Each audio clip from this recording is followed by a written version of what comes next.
Hey guys, Coach Gaglione here. This is another edition of the Powerlifting for the People podcast. We're kind of continuing on with our conversation of programming methods. If you want more information about our programming methods and our principles, definitely check out the Powerlifting Handbook on Amazon.com. It's just a great resource. It's a little bit more in-depth than what we kind of go through in this podcast, or if you're watching on YouTube. And just in general, if you are listening on iTunes, we are also going to make a YouTube version of this with you can see kind of me writing some stuff on the whiteboard. So if you want to kind of go back and forth, but otherwise feel free to keep listening. And if this is your first time listening, I'm Coach Gaglione. I own Gaglione Strength, but I'm going into my 13th year of competitive powerlifting and coaching athletes. And this will be our 8th year in business. So as far as why you should listen to me or why you should even care of how we train people, and we're also kind of closing in on working with over 70 nationally ranked lifters, according in the top 50 in their weight class and division, according to Powerlifting Watch and Powerlifting and Open Powerlifting. So we're going to go through some of the methods today. We already kind of talked about our annual training plan, kind of how you should kind of organize your training as far as phases go. We talked about a training month. We talked about a training week. So now today is going to be kind of our final installment in this series. I want to talk about the training day. So if you want kind of a full spectrum of just kind of programming and how we organize our training, definitely check out the other episodes, again, with the annual plan, the training month, and the training week. And now we're going to talk about the training day today. So we're just going to kind of go through each kind of day, and we're going to kind of talk about how you kind of organize the workouts, and I'll kind of go through some different scenarios. But in general, Gaglione Strength usually will have like a squat focus day, a bench press focus day, and a deadlift focus day. And then for people that train 4 days a week, we'll have a secondary bench day as well. So we're just going to talk about the squat, bench, and deadlift days for the sake of the video and for the recording. So in general, we will usually have anywhere from 1 to 3 barbell movements in a given day, depending on where they are in their training, how the training is organized. In general, as we get a little bit closer to the meet, usually the volume and the frequency drops a little bit. The intensity gets a little bit greater because we want to have those adaptations. Some other things to consider when we're picking out our exercise selection is how far out the athlete is from a meet and where their strengths and weaknesses lie.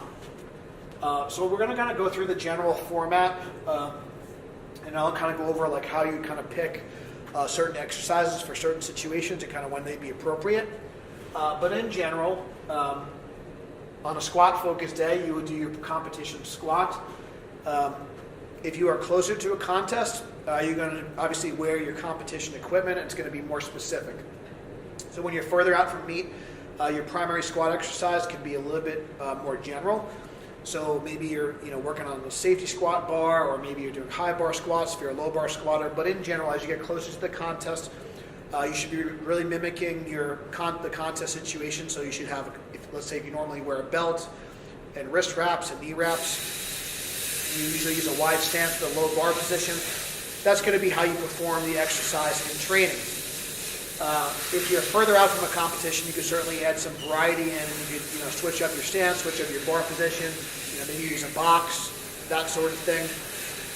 But in general, you want to kind of mimic your stance, your bar placement, and then everything as it would be the equipment you're wearing. As you get closer to the meet, you're going to add in more pieces of equipment. So maybe during an off-season or hypertrophy phase, maybe you're doing more beltless work, maybe you're doing more work in a high bar stance or a close stance. So I was saying before, as the competition gets closer, you want to kind of get your exercise selection a little bit more specific, which we're going to. So we'll talk about we're going to talk about the primary exercise and then your supplemental movements after.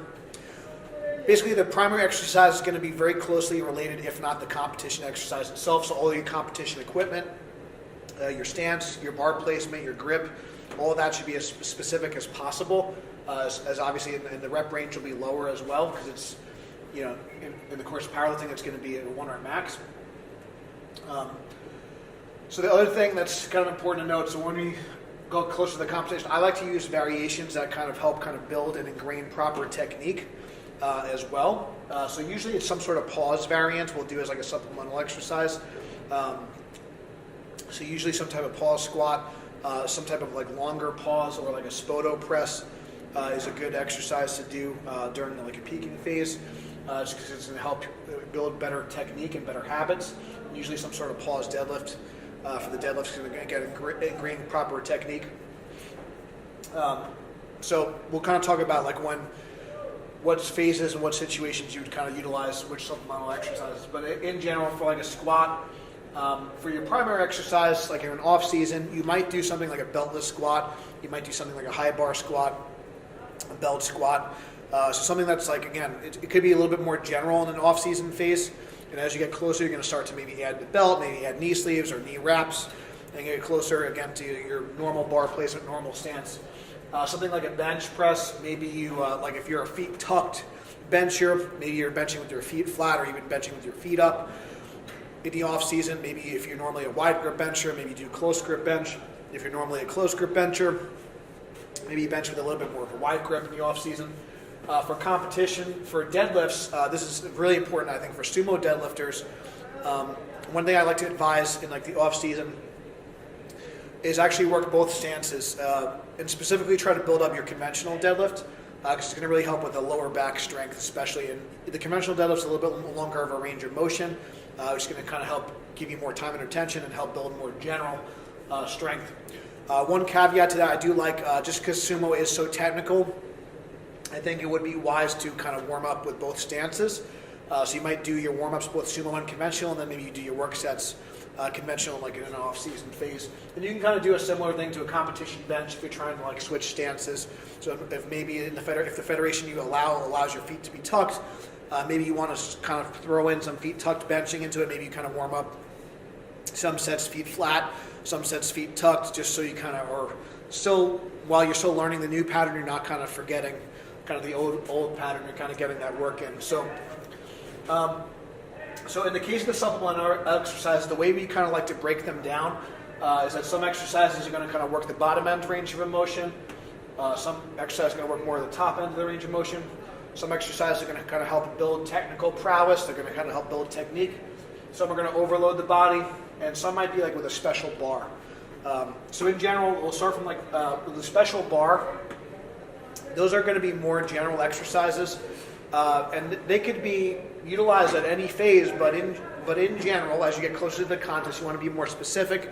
So I would use the specialty bars more in the off season, more in a hypertrophy phase, because they're going to help kind of, again, not transfer over as well, but they're going to help kind of build up weak points. The safety squat bar is also a good bar to use if you just have some shoulder issues, or maybe you want to rotate it once in a while just to keep your shoulders healthy if you're like a low bar squatter and it tends to beat up your shoulders. For special bars for the bench press, we really like the Duff load bar. It's going to increase the range of motion a bit. So it's again, we like to use during hypertrophy phase or an off-season block. It's going to kind of help also build your start, but also increase the range of motion a little bit. And the only really special bar for deadlifting is really a trap bar, which we don't use too often, but it is a good tool to build up your legs. And again, it's going to allow a little bit less stress in the spine since you're setting your body up in the middle of the bar versus having the bar out in front of you. And you know, have been some cases where a lot of people, you know, like a Steve Johnson comes to mind. I'm trying to think of other examples, but there are some examples. I think Josh Bryant's is a proponent of the trap bar in general. You're seeing the trap bar a little bit more. I like to use the trap bar more with like athletes and things like that. I don't think it has as much carryover to powerlifting personally, but it is a good tool just for general strength. And if you want to need a little bit of break from straight bar deadlifting in an off season, trap bar is a fine variation for that. So when it comes to a raw lifter, if you're a raw lifter, so when I say a raw lifter, it's probably just you compete in knee sleeves. You're gonna want to focus a lot of your time on things that kind of build up the bottom. So things that are going to help kind of build up the bottom of your squat are usually typically things that are going to help kind of build up your quad strength. So things like high bar squats, front squats, and belt squats with a closer stance, more upright posture and more knees forward. Usually squatting with an elevated heel can help with this, and also squatting well below parallel. So those would be a kind of a good exercise bank in order, and obviously you could add tempo, you could add pauses to all these variations. For supplemental exercises for the bench, on your primary bench day, I would pick between like a feet up bench and you could do a wide grip bench, you could do a wide grip feet up, You could do wide grip with a duffalo bar, but something that's going to kind of work your chest a little bit. On the secondary bench day, you could also do something like an incline or overhead press to work your shoulders and work more of your delts to kind of help build up that bottom end range of bench. And obviously things like dumbbell pressing and things like that can also be helpful. And again, you can utilize longer pauses or tempo. So like a slow, when I say tempo, like a slow eccentric, lowering the weight slow for the bottom end as well. For deadlift, if you're a sumo deadlifter, obviously helping you build up your lower back is going to be helpful to kind of build strength off the bottom. So obviously, for a sumo deadlift or a conventional deadlift could be good. The chair deadlift from Louis Simmons could be a good idea as well. But in general, a deficit conventional deadlift or like a stiff leg deadlift, I like the deficit deadlift as my favorite. And one of the things that's going to be in common with all three is just things that are gonna increase the range of motion. So like a deficit deadlift, a high bar, deep squat and heels, a feet up bench, close grip benching with your feet up. So anything that's going to extend the range of motion typically is going to allow for more time under tension and allow you to kind of increase the strength out of the bottom. So for things that, my favorite thing to kind of increase the top range of motion for all three lifts would be using accommodating resistance. You could utilize dynamic effort training or just heavy work with bands and chains. I only like to utilize bands for more advanced lifters. So people have been lifting at least over a year, probably more, just because they are a little bit more taxing on the body and a little bit more advanced. The big difference between bands and chains is the bands also have an overspeed eccentric effect where they're pulling you down, so it's a little bit harder to control. Whereas chains are a little bit more easy to learn, but they are going to overload the top because it's going to get heavier at the bottom and lighter at the top. It's going to teach you to accelerate through. So we have a lot of videos on bands and chains. I'm not going to spend too much time talking about them, but there's a lot of benefit for building your lockout. I do think if you're a raw with wraps lifter, squatting with chains is a great exercise, especially for raw with wraps lifters. You could also do something like what's called like a double pause squat, where you kind of pause in the bottom, below parallel, and pause slightly above parallel. Or you could do like what I call like the Chad Wesley Smith pause squat. I first learned from him. So he'll do like a normal squat, hit the bottom, come up normal, and then pause. The only time he pauses is actually slightly above parallel. So I think the Chad Wesley Smith style pause squat is great for raw with wraps lifters because it kind of mimics you getting that bounce out of the bottom from the wraps, and then you kind of pause where it's starting to get a little bit more difficult and the wraps aren't helping you as much. So that could be a good exercise to kind of build your lockout if you're a raw with wraps lifter. In general, I think equipped lifters are going to benefit from spending a little bit more time when they're using their supplemental exercises, using bands and chains or things that emphasize a lockout. Again, since the equipment helps kind of spring you out at the bottom, spending a little bit more time in the lockout area is going to be wise. So things like high pin squats or high Anderson squats, box squats with a wide stance is going to be very beneficial for a geared lifter. As I get closer to an equipped meet, personally, I'll do a lot more box squatting and a lot more wide stance squatting with like a belt squat and things like that, a lot more bands and chains for my squats as an equipped lifter. As an equipped lifter, or maybe like someone like a Larry Williams comes to mind who's a little bit weaker toward the top. So for equipped benchers or lifters that tend to have weaker triceps, board work can be very beneficial. Pin presses can be very beneficial. I like the boards a little bit. You obviously do floor presses as well. But the board press would be my personal favorite. You can obviously do board presses also versus bands and chains and things like that. It gets a little more complicated. If you're an equipped lifter, a board press versus bands is excellent as well. But in general, the board press is a great exercise to build up your lockout. So these, for the things that kind of work at the top and the bottom, for deadlifts, also bands and chains, and then obviously a block pull. We like the block pulls versus a rack pull. Just because it mimics the flex of the bar a little bit more off the floor. And we usually do those just below the knee, but obviously we do different heights. For a sumo deadlifter, we usually use a lower block, so usually about 1.5 inches from the floor for a sumo deadlifter, and usually about 3 inches or so off the floor for a conventional deadlifter is usually the block pull height to kind of work your lockout. Anything else? So when to use these exercises. So usually in an off-season hypertrophy block, things that kind of work at the bottom end of range of motion is going to be better because they're going to give you more time under tension. So definitely during a hypertrophy phase, but obviously this can be done at any time They can also be done during a strength block if you feel like the bottom is more of a weakness, but definitely during off-season hypertrophy training because it's going to help build more muscle because you have more time under tension.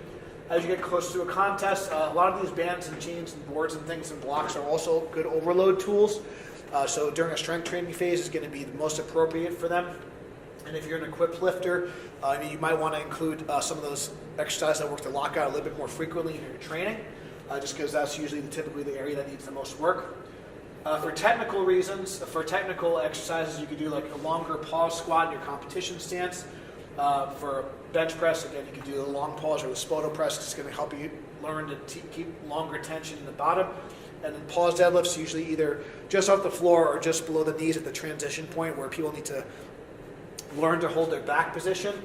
So for when you're trying to build technique for using that supplemental exercise slot, you can do it during an off-season phase or like for a beginner lifter. A lot of times I'll actually do like longer pauses and pause squats and pause deadlifts as like the first as a way to actually introduce the movement pattern.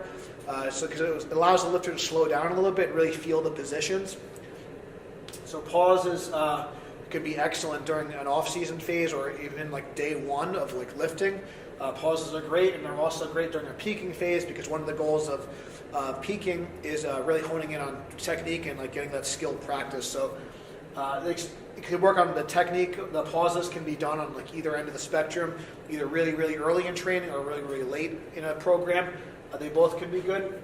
Other exercises that kind of help build technique would be tempo exercises or slow eccentrics, but I would only use them during a hypertrophy or off-season block just because they are going to increase the time under tension. You will get very sore from tempo training, so I don't like using tempo training close to a meet, but it will also help build your technique because you need to control that range of motion during the slow eccentrics, during that slow lowering. So that's when I would kind of use the bottom, the top, and the technical exercises. And then for overload exercises, we talked about a few.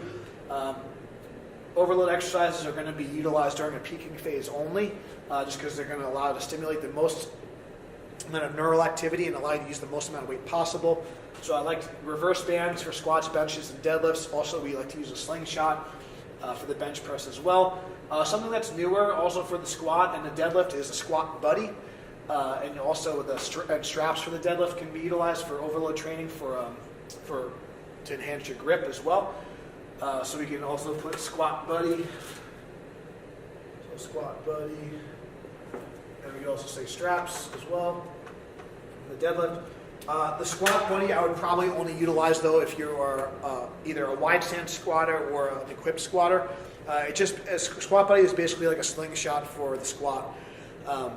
But they make it, Spud Inc. makes them, and if you want to get a slingshot, you can also check out markbellslingshot.com. But basically, the squat buddy and the slingshot are just going to allow you to resist on the way down. So a slingshot resists on the way down for a bench. The squat blade is going to provide some compression for the hips and allow you to kind of explode at the bottom with a little bit more power, so allow you to lock out a little bit more weight. So it's going to be great for during a peaking phase to allow you to get some more volume in with heavier weights. The reverse bands I like to utilize to actually feel like your third attempts. We don't actually like to take third attempts in training, so anything that's going to be above 95%, usually in a squat, we will take with a reverse band in the peaking phase. Anything above like 95, 97% or more for a bench press, we'll use a slingshot for the raw lifter, and anything above, usually above 93, above 95% in the deadlift, we'll take with a reverse band. So we can feel that heavy weight without actually having to do with it. The reverse bands are going to help the lifter at the top, help the lifter at the bottom where they're the weakest and the strength curve is the poorest, but allow the bands will deload at the top and allow the lifter to feel the weight, really activating the nervous system and allow them to feel that heavy weight at the top. If you don't have access to bands, squat buddies or slingshots or straps or any of these things, you can obviously just do heavy holds. Jen Thompson's a big fan of this. You can do heavy holds, usually somewhere between 100, 110, upwards of 120% of your max is a good start. So, if you're like a 500-pound squatter, you might do like 550 or 600. You might just unrack it and hold it. If you're more advanced, you can go a little bit, heavier. But 10% overload's a good place to start. You can go upwards of 20%. So again, if you're like a 300-pound bencher, maybe you do like heavy holds with like 330, 35 to 365, something like that, getting ready for a meet. You could do a heavy hold for deadlifts, a little bit more cumbersome, but you would just do a very, very high pin rack lockout and just hold the top. I don't think it works as well for deadlift, but I really like to use the heavy holds and the heavy on racks or walkouts for squat and bench. So basically, again, for the training day, you're going to have your primary exercise of the day. You're going to have your supplemental exercise of the day. You could potentially have a tertiary exercise, which is another barbell movement. So tertiary exercises, for like a squat might be something like a good morning, might be like a deadlift variant, like an RDL or a 45-degree back extension or something like that. Something you do with a barbell, but it's not really as related to the movement. For the bench press, a tertiary exercise might be like an overhead press or an incline press, things like that. For the deadlift, it might be, again, something like a 45-degree back extension, a good morning, a barbell row, a pendlay row, a seal row, things like that, things that work the back a little bit. But in general, after you do usually somewhere between 1 to 3 barbell movements, you're going to move on to just doing some sort of accessory training. And the accessory movements could be anywhere from like 1, 2, 3, or even upwards of 5 exercises that are going to be more isolated in nature. We have a whole library of accessory movements on our YouTube channel you should check out. But in general, on the squat day, you will want to do something for usually your quads, your hamstrings and glutes, your lower back and your abs, that sort of thing. In general, if you did a lot of squatting already, you probably don't need to do as much quad work. So I'd probably recommend working more of your posterior chain and your hips on that day. So maybe doing things with like a hip circle or glute ham raise or back extensions, things like that. In general, like most people work the front side of the body plenty.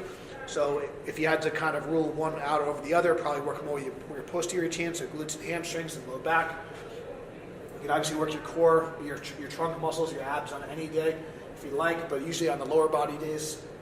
On the bench press day, again, you probably worked a lot of chest already, but in general, you want to work your chest, your shoulders, your triceps, your upper back and your lats. And your upper back and lats, some people like to train in the lower body days as well. So the upper back can be trained pretty frequently.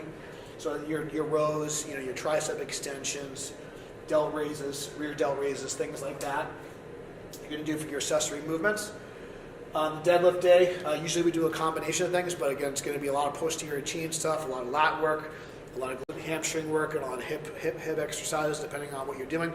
So obviously, if you're a sumo deadlifter, you may need to do a little bit more hip work, so things like the hip circle, things that work your abductors.